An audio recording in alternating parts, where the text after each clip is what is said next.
So we're actually going to take the first about 20 minutes or so to finish working on the packet, and then I'm going to pick those up, and then we'll get into some new stuff. We have an experiment that we're going to do today, so I think we're going to have a lot of fun. So go ahead and spend about 20 minutes finishing up the packet, and then we'll move on to some other things. But I do want to move on to some other things. Specifically, I want to do this experiment here, and some of you might have gotten to that portion of the packet already, so we'll be able to talk about that here. So first thing we want to do is we want to talk about what a solenoid does, okay? So we already found through our discussions of induced magnetic fields that whenever I have some loop of wire and there's some current going around it, that will induce a magnetic field. Well, solenoids are really exactly the same idea, only you have a big stack of loops of wire that are inducing a magnetic field. So what you have is this setup where I have some current that's going to go around the loops like this, and then out here. So what we can say is that the magnetic field in the region in the middle here follows this equation that says that it's going to be mu naught, the permeability of free space, times the number of loops that I have divided by the length times the current. Okay. So when you hear about like electromagnets or like you had like an electromagnet in a junkyard to pick up cars. This is the principle that operates under, that you have some current that's going to go around through these loops of wire, and that induces a magnetic field. So what we want to do with this now is we want to make a prediction. If we know that that's what's going to happen with loops of wire, what do we think is going to happen if I put a ring here? Is it going to sit there? Is it going to spin around like this? Is it going to launch off? And then we want to understand why that's the case. So talk to your neighbors and discuss that. So what were some of the ideas that we came up with? What? It's going to go up. Why is it going to go up? Right. So there's also more complexity to this as well, because if for instance this was a DC current, right, like a battery from like a car battery or a flashlight, that produces just a constant magnetic field. And so if I just turn that on instantaneously, it would repel. But then once there would be some equilibrium and there's constant magnetic field here, there's no change in flux. So because there would be a constant magnetic field, nothing would happen. Okay. So the fact that there's an alternating current here is actually important, because what's happening is the current is going to go around this way, and then it's going to flip directions, and it's constantly doing that really quickly. And the direction of the magnetic field is also going to flip directions really quickly. And this one always lags behind a little bit in a way that always opposes the change. So if we consider this system to say, initially, let's put a current that's going to go around this way. Some current that goes around this way gives me some magnetic field that's going to point down, right? So this is going to be some magnetic field that points down. And so if I have this loop here, and that was the change that I made, this loop is going to try to produce a magnetic field that goes the opposite direction, right? So this would be induced. Okay. Now we could go back to our diagrams with magnets to see what does this look like. So we know that magnetic fields move away from the north side of a magnet, and so that would say on the bottom this would be north-south, right? This makes sense. And then this one would be south-north, okay? And so we see then that this is going to oppose each other. And then when this current changes direction, these magnets are going to flip in such a way that they're still opposing. So let's do the experiment and see if this gives us what we expect. Okay, so nothing happened. I think we might have broken physics. Or I might have cheated. How might I have cheated? The metal doesn't matter. This will work with either metal. It works better with some or others because of the mass of it, right? So remember from last semester, force is equal to mass times acceleration. To accelerate something a lot, if it has a small mass, that'll work better. So it's not the fact that this is copper. It's actually something that I'm hiding from you guys right now that you can't see because it's on my side. Yeah. There's a hole in it. I did cheat. So this isn't a complete loop. So because it's not a complete loop, this this can't go around, right? So if I try it with the real one, what we'll see is it will jump. Okay. And I should have had somebody grab that for me. Now, the other thing that we can see is that because this is producing a changing magnetic field, this can induce a current. And so if I put this here, and this has a light bulb, I can turn this on. And there's no connection between these, right? And this is the really interesting thing about this kind of stuff, because when people were performing these experiments originally, they said, well, I can set up a system where I have like two charges that are going to repel each other if they're the same sign. And then I can set up some experiment where I have some current that's going to move through this wire, and I can put a magnet near it or a compass, and it's going to interact with that. But people didn't realize until later that those two ideas complement each other, so that there's some unity between electricity and magnetism. That's actually what we see here, that the current is going to be in the same direction as the electric field that's induced in this. Okay, and we'll talk a little bit more about that connection when we get to waves after optics. I'll show you a derivation for how these two things are connected, and I alluded to the fact that mu naught and epsilon naught are related actually to the speed of light when you put all of these equations together. Okay. So we'll continue on with some learning catalytics questions. Now, these at this point should be pretty straightforward for you guys. This is just a series of questions ad nauseum for all the types of combinations of into the page, out of the page, increasing, decreasing, and finding what the direction the current should go. Okay. All right. So this one's pretty obvious, right? I have a loop of wire, and I'm essentially holding a magnet with the north side right here. I'm not moving anything, right? And so that means that the magnetic flux stays the same.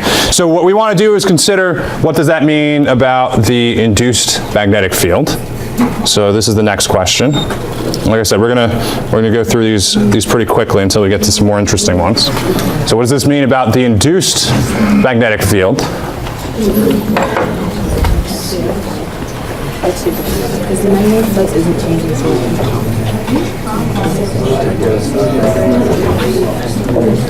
now remember, the induced magnetic field is going to be in a direction that opposes the change, right? So here, there is no change, right? I have some loop holding a magnet here. Nothing's changing, so there's not an induced magnetic field because I'm not changing the magnetic flux. Okay? So, what does that mean about the direction of the current? What does that mean about the direction of the current? Quickly. We'll get to more interesting ones. The first one's a little.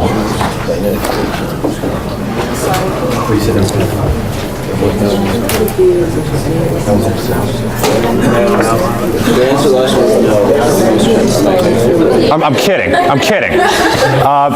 So since there's no induced magnetic field, there's no current circulating in this loop to create an induced magnetic field. And so that means that there's no induced current. Okay. So now let's get to the ones where some things are changing. Okay. So now we have same situation or similar situation where the magnetic field is still pointing out, but now it's increasing going out. So now we want to say, what is the change in the magnetic flux? Is it increasing or decreasing?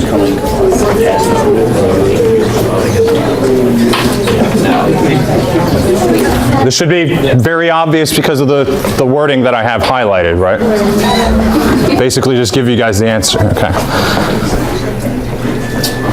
Okay. So because the magnetic field is pointing out and it's increasing, and it actually doesn't matter that it's pointing out, but because the magnitude of the magnetic field is increasing, the magnetic flux is increasing. Okay? So now let's figure out what the direction of the induced magnetic field is.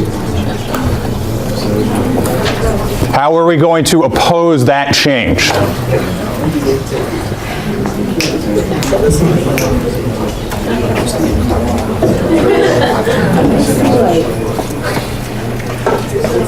Oh, I have the wrong answer here.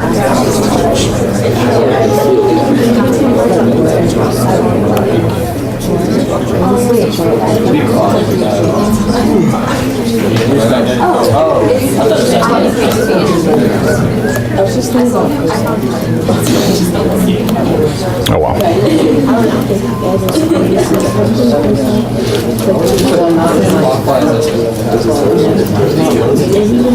Okay, so we know that the magnetic field is pointing out, it's increasing. We want to oppose that change. So what should the direction of the magnetic field that's induced be? Into the page. Good, good. I need to fix this later because I didn't have the right answer myself. So you guys keep me honest. Okay, so the next one, we have same situation, increasing magnetic field. We know now what the direction of the induced magnetic field is. What's the direction of the current?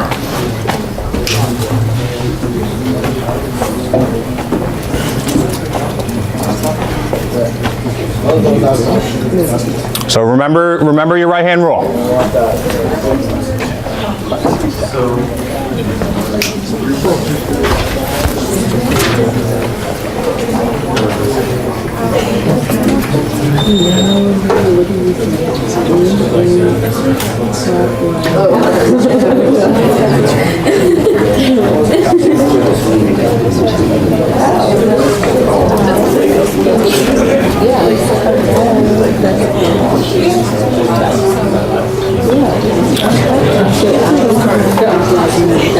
All right, so we said that the induced magnetic field is going to be going into the page, and then what we can do is we can take our right hand and point our thumb in the direction of the induced magnetic field, and the direction our fingers curl is going to be the direction of the current, right? So that means here this should be what? Clockwise, right? 80% of you guys had it. Be confident about it. It's fun. Okay, next one. Next one. Going to do the same thing, only now instead of having the magnetic field increasing, we're going to have it decreasing.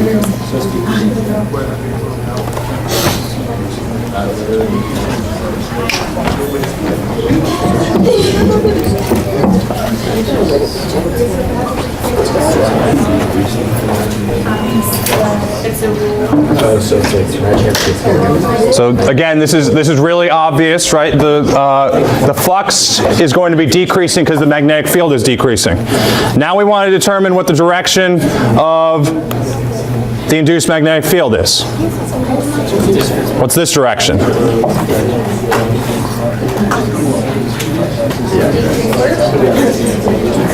Remember, it should oppose the change.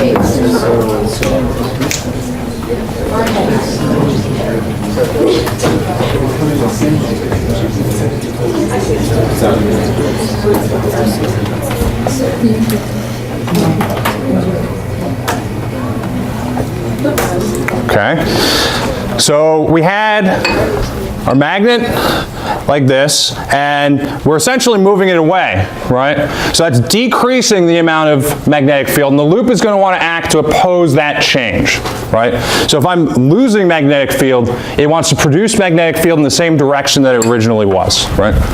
So that means that this should be out of the page. Okay? Now the next question you guys have probably predicted already is what's the direction the current has to flow in order to produce that magnetic field?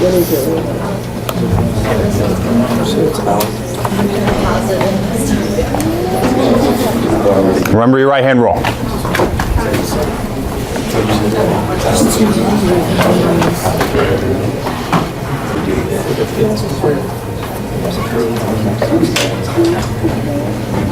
Okay, okay.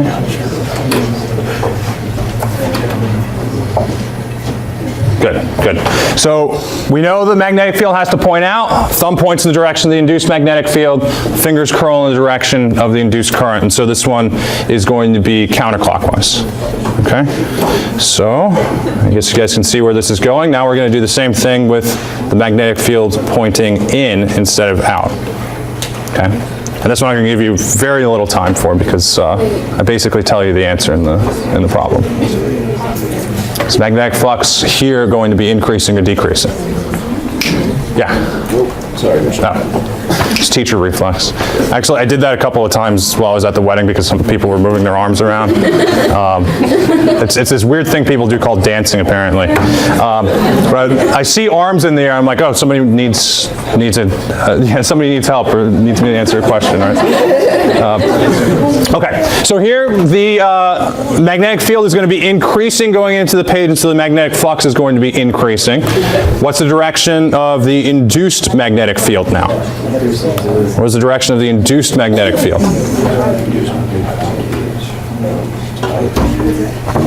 We want to oppose the change.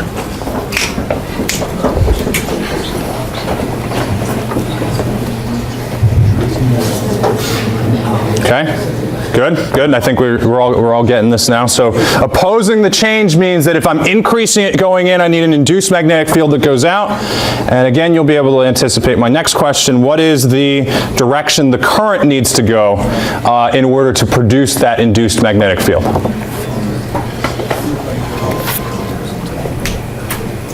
Oh, I need to deliver this.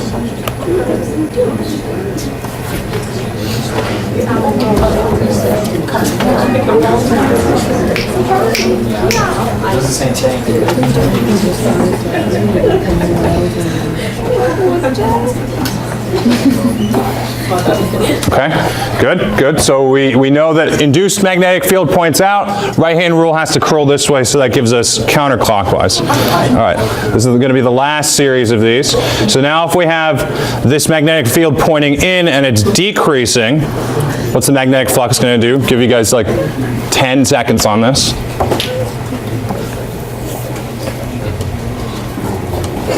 Okay, yeah, this one's kind of a gimme because it's the same as all the rest of them. Okay. And now the next question, what is the direction of the induced magnetic field?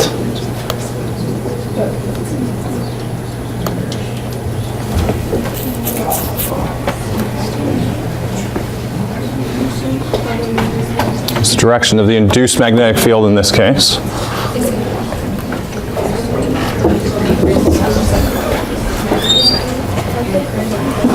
Good, so we had some magnetic field that was pointing in to start with, and we're getting less of that, so we need to recover that.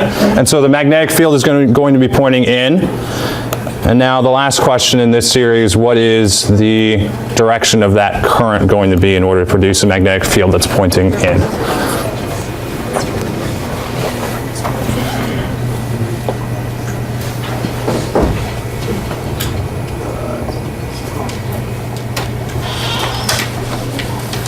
Okay. All right, good, good. Everybody, just about everybody's got this. So if we need a magnetic field that's going to be pointing in, that means thumb in the direction of the induced magnetic field, curl in the direction of the current, and so this is going to be going clockwise. Okay. So now, as I say, something something a little bit different, let's consider what's going to happen in this case. Same kind of question. Only the situation's changed here. So I'm moving this loop of wire into this region that has magnetic field. Is the flux going to increase, decrease, or stay the same? Is it some constant magnetic field? Constant magnetic field. Okay. Okay, so what are we thinking here? What are we thinking? Somebody talk to me. Talk to me. It's going to increase. Why is it going to increase? Right. So I'm moving from some region where there's no magnetic field to some region where there is, and so moving from the no magnetic field region to the magnetic field region constitutes an increase. Okay, so we know that the flux is going to increase here. So then, again, you can probably anticipate what my next question is going to be. We want to determine what the direction of the induced magnetic field is going to be. We need to oppose that change. So we're increasing the amount of magnetic field that's pointing in, which means the induced magnetic field should oppose that, and so we have an induced magnetic field that's going to point out. Okay? And then the next question, what is the direction that the current is going to go to produce that magnetic field?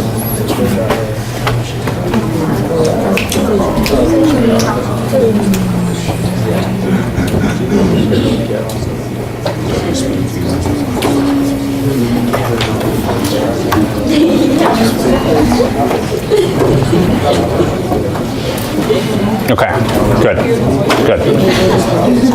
So we know if we need a magnetic field that points out, we're going to have a current that's going to go around in the counterclockwise direction. So now let's see what's going to happen when we move to the other side. So we're moving to the other side now. Is the flux going to increase or decrease? Decrease.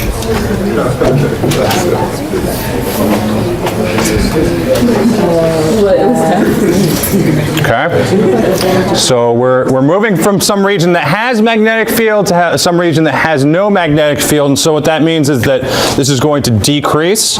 And so then the next question is, what is the direction that the induced magnetic field should be here?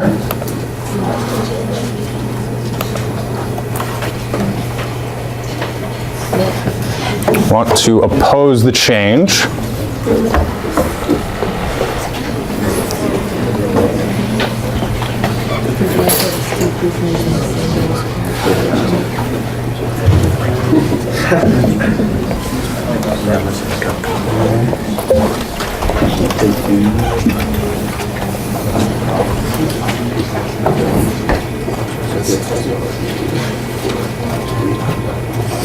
Okay, good. So we originally had some magnetic field that pointed in. We're losing that magnetic field, and so we want to preserve that, so the induced magnetic field should also be pointing in. And so now what's the direction the current should go in order to do that? This will be the last one of these.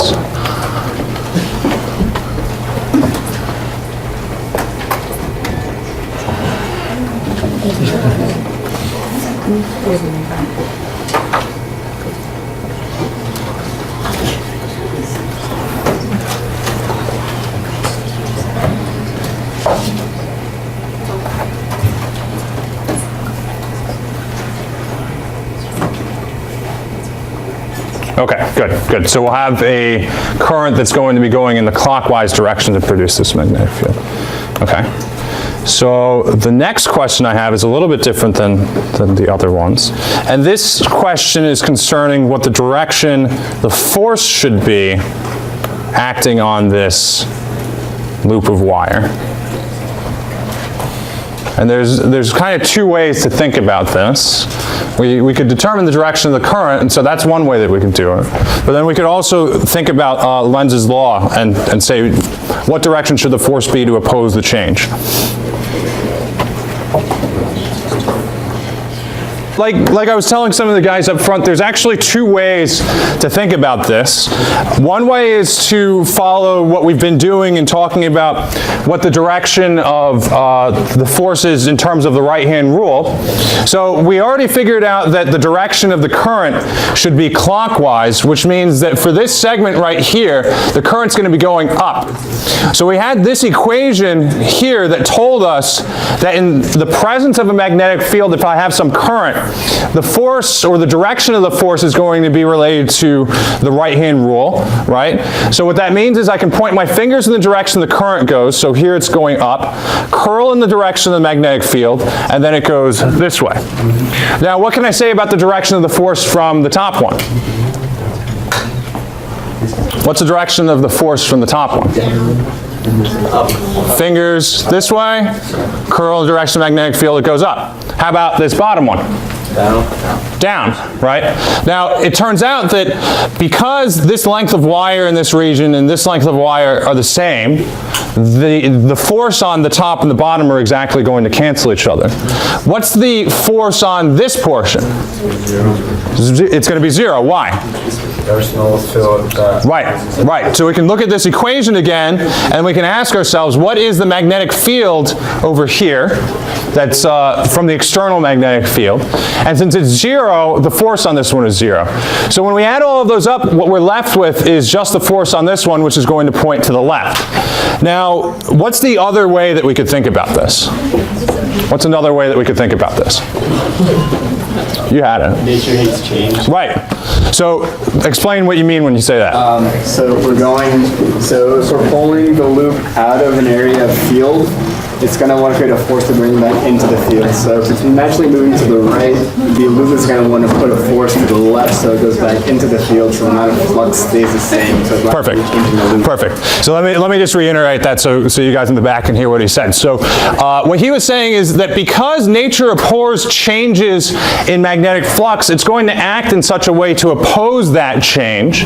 And so because I have this loop of wire that I'm leaving this region of magnetic field, it's kind of happy being there, so it wants to go back to where it was. And so the direction of the force is going to be such that it goes back towards the region where the magnetic field was, and that also tells you that this should be to the left. Okay?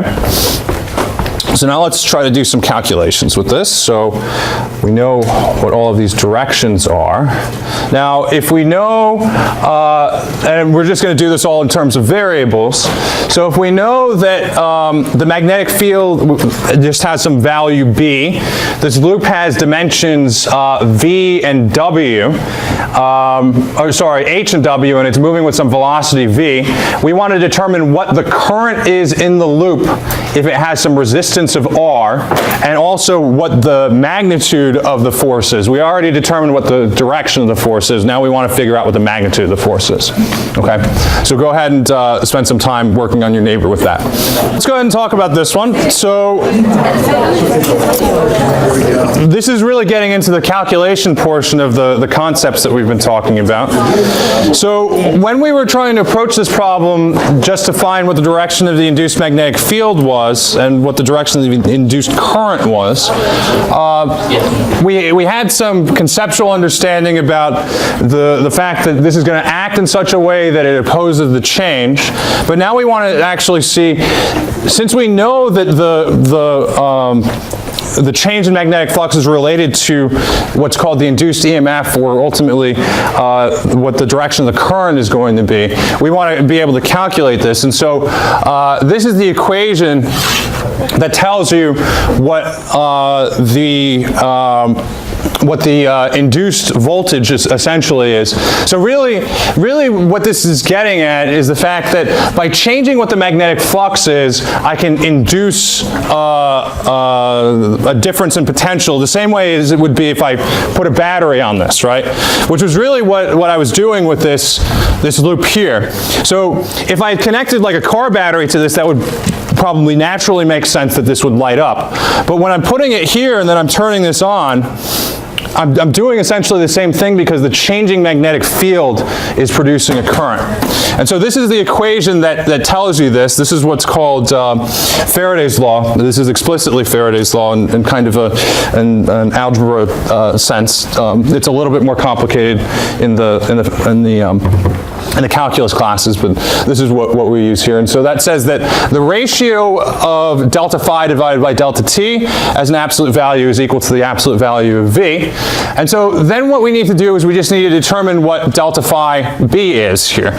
So delta phi sub b, we remember that in general phi sub b is equal to the magnitude of b times the magnitude of a times the cosine of the angle between them. And so if I want some delta or some change in these parameters, what that says is that this is going to be equal to delta of b times a, which is the same thing as delta of b times a plus b times delta a. Now, in the case of this problem, I tell you that it's a constant magnetic field. So that means that delta b is 0, so this term goes away. And what's changing here is the area that's in this loop. And so then what we can do is we can consider, well, what is the area of this loop? In this case, the area of the loop is going to be equal to its height times its width. So we can replace this to say that delta phi sub b is equal to b times delta hw. Right? And then go through the same process of applying what's called the product rule if you've taken a calculus class, and that's just to say, I'm going to put this delta on each one of these individually, and then delta of the whole thing is the sum of the individual deltas. Or we could say that because the height here doesn't change, right? The height's fixed, but the width that's in this region changes. I can say that this is equal to b times h times delta w. Okay, so this is as simplified as we can get the change in flux. But now what we can do is we can take this and we can plug it into this equation, and that says that the magnitude of delta phi sub b divided by delta t is equal to the magnitude of bh delta w divided by delta t. Okay? And then the question is, what is delta w divided by delta t? Or what does that look like when I say I have some delta w over some delta t? This looks suspiciously like something that we might have seen last semester, right? So last semester what we said is the velocity is going to be delta x divided by delta t, right? So here, the velocity can be replaced in this equation. So now what we can do is we can write this is going to be equal to b times h times v. Okay, I took delta w divided by delta t and replaced it with v. Okay, so then that takes care of the right side of this equation. Now we want to find the current, so we need to take care of the left side of the equation. And all that means is I need to say that v is equal to IR. So v is equal to IR. And so this is equal to BH times lowercase v. And so the current I is going to be equal to B times H times V divided by R. Okay? So that's the first part. Now, somebody's confused. I heard it. What can I say to make you not confused? Is there something that I should go over here again? Okay. You can ask me after class, because this is tricky, because in a way what we're really doing with all of these deltas is we're introducing concepts of calculus into a non-calculus class. Right? So anytime we have one of these deltas, really what I would say is that it's related to a derivative if you've taken a calculus class. So this can be difficult, and I'll try to have some more examples of this on Thursday. And if you have questions, please come see me, because and the good news is, between the right-hand rule and between these deltas in these equations, this is probably the most complicated anything is going to get this semester. Okay. Okay. This is probably going to be the most complicated things we'll get. Okay. So are you guys still with me for why this is this? Okay. So the next thing that we wanted to do is we wanted to find what the force was acting on the wire. And in order to do that, we had this equation that I called F sub B star. Now, since we already know what the direction is, I don't need to concern myself with doing the right-hand rule. All I need to do is take a magnitude of both sides, and that says that the force is just going to be equal to the length of the wire. Now, in this case, the length of the wire that I'm finding the force on is going to be the height. right? Because we said that these two bottom parts are going to cancel out. So this is going to be the height, h, times the current, and I'll just leave this as I, times the magnetic field.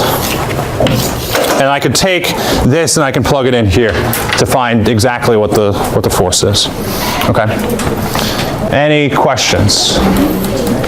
Okay, so since we have about 3 minutes left, I don't really want to start something new. We'll come back to some of these questions on Thursday, and we'll start optics. So please, when you're leaving, put the test corrections in this stack that I have. Is going to be to your right, and the other ones in this stack. Okay.